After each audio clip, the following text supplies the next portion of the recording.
हरिओम गुरुजी। हरिओम जी, हरिओम। गुरुजी, मैं आपसे एक प्रश्न पूछ सकता हूँ?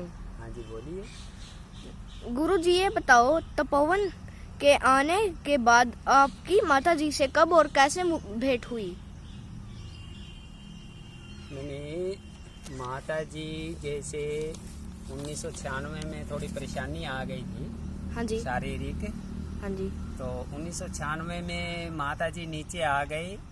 अच्छा और जी। नीचे आने के बाद उनका कंखल हॉस्पिटल में रामकृष्ण मिशन का जो अस्पताल है, हाँ जी। उसमें इलाज चल रहा था।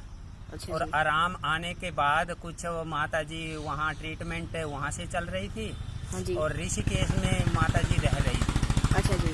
तो माता जी जिस समय ऋषिकेश में रह रही थी, माता जी का थोड़ा भी स्वास्थ्य ठीक हुआ तो उन्होंने मेरे पास में पत्र लिखा।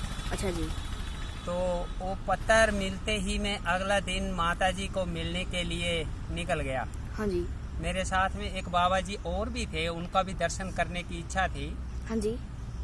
तो मैं माता जी के पास जब ऋषिकेश में पहुंचा, हाँ जी। वहाँ पर एक जेटली बाबा बोलती थी माता जी, उनको पति पत्नी थे दोनों। हाँ जी। वो माता जी की सेवा में थे।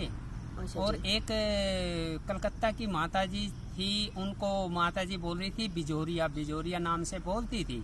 अच्छा जी। वो माता जी की सेवा में मतलब वो वहाँ लेकर के जाती थी, जिस दिन भी दवाई लेने जाना वो हरिद्वार में, और वो फिर वहाँ वापस ले आती थी। हाँ जी। मतलब वो पैसे की सहयोग काफ़ी माता जी की मदद कर रही थी। अच्छा जी। तो मैंने जब माता जी से मैं मिला तो उस समय में मेरे को बहुत लगन रहती थी, ललक रहती थी, जबकि मैं मैकेनिक का काम करता था। अच्छा जी। और दुकान में कोई मेन मैकेनिक ना होने से भी मेरे को माता जी से जब भी कोई समाचार मिला या मैंने माता जी की मिलने की इच्छा हुई तो मैंने किसी तरह की कोई परवाह नहीं की और माता जी को मिलने के लिए चला गया। हाँ जी।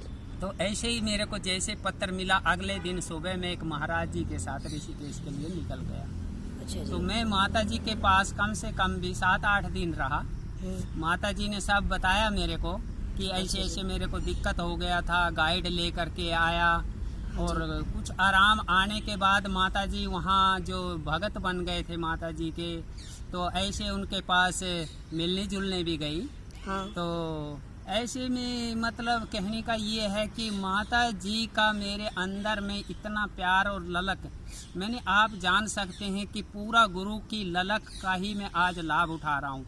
वो बहुत से लोग क्या है, वो बाद में उस समय तो जो आजकल वो माता जी के बारे में इतनी बड़ी बड़ी बातें बना रहे, वीडियो दे रहे, वो उस समय में उनको सौपन तक में भी माता जी के दर्शन नहीं किए थे। हाँ जी। तो वो तो हम माता जी के पास गए तो सब भक्तों, बल्कि एक भक्त के यहाँ माता जी को ले जा रहे थे वो।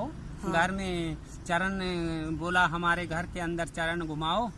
तो माता जी जब उनके साथ जा रही थी, हाँ। तो वो गली में मेरे को बोलने लगे कि जय सिंह तुम यहाँ बैठ जाओ। तो माता जी अब चली जा रही थी, उन घर में घुसने से पहले उसने देखा जय सिंह कहाँ है। तो वो बोलने लगे माता जी कोई बात नहीं, यहीं बैठा है वो, तो ठीक बैठा है। बोला नहीं नहीं, उनको बुला के लाओ। माता जी बाहर खड़ी हो गई। वो सब हैरान रह गए कि देखो माता जी का कितना प्यार है इनसे। मैं भगवान की कसम उठा के कहता हूँ, इसमें कोई ऐसा अपनी बढ़ाई या मेरे को, वो हर बात सच्ची है। वो क्योंकि आजकल झूठा जमाना, लोग वो सब ऐसी बातें बना बना करके वो ऐसा ही खाते में गिनते हैं।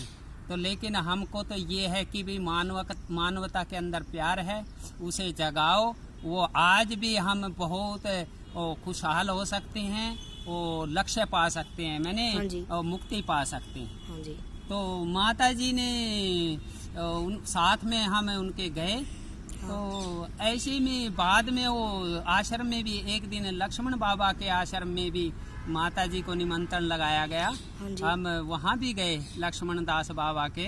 हाँ भाई। तो वहाँ वो लोग सुबह 4 बजे सब उठते थे। हाँ, उनका 4 बजे उठ करके सब जो शिष्य थे और भी जो वहाँ भगत लोग रहते थे, हाँ, सब इकट्ठे हो जाते थे। और वहाँ मतलब सुबह का भजन कीर्तन करते थे। हाँ, तो माता जी ने मेरे को भी बोला, जहाँ भी हम जाते थे जैसे नियम बता देती थी माता जी कि सुबह 4 बजे से पहले उठ कर के स्नान करना और फिर अपन वहाँ इनके साथ में बैठेंगे। हाँ जी। तो कहने का मतलब ये है कि वो माता जी ने हमको जो संस्कार तपोवन में दिए वो, और बाद में आने पर जो हमको प्यार दिया, तो उसका हम आज लाभ उठा रहे हैं। वो हमें इसका अगर माता जी के करिश्मों का मैं वर्णन कर दूं ना तो मालूम पड़ जाएगा, क्योंकि वो समय आने पे मैं करूँगा, कहीं मौके पे करूँगा। हाँ जी। वो ऐसे नहीं, उनकी महिमा मैं कम नहीं करता। हाँ जी। तो ऐसे से मैं कम से कम 1 सप्ताह रहा। बाद में माता जी ने मेरे को बोला कि अब तुम जाओ अपना मैकेनिक का काम संभालो। ऐसे के अंदर फिर मैं चला आया। तो कहने का ये भी मतलब है, जैसे मैंने एक दिन पहले भी बोला था, माता जी मेरे को पत्र व्यवहार करती थी। हाँ जी। तो उस समय में मेरे पास फ़ोन नहीं था, ये तार वाला फ़ोन था हमारे पड़ोस में। लेकिन माता जी ने कभी उस समय में तो टोटल पत्र व्यवहार ही किया हमको। तो ऐसे के अंदर मतलब अब मैं इसका क्या वर्णन कर सकता हूँ। तो माता जी के नीचे आने के बाद हमारी पहली भेंट थी, पहली ऊंची मीठी सुहावनी, और मैं अंदर से इतना खुश होता था। जब मैं वापस आता था तो मेरा मन नहीं करता था, लेकिन वो कर्तव्य, माता जी बोलती थी कर्तव्य भी पूजा है, आपका कर्म है, आप कर्म कीजिए। और मेरे को जब तक माता जी दिखती रहती थी तब तक मैं वापस घूम घूम के ओम नमो नारायण, ओम नमो नारायण, ओम नमो नारायण बोलता रहता था। तो ऐसे में भगत जी हमारी माता जी से तपोवन से आने के बाद पहली ऐसे भेंट हुई। जैसे अब देख ही सकते हो कि बाबा जी ने अपना तरफ से सब पक्ष बता दिया है, और आपको पता चल ही गया होगा कि कब और कैसे उनकी पहली बार मुलाकात हुई।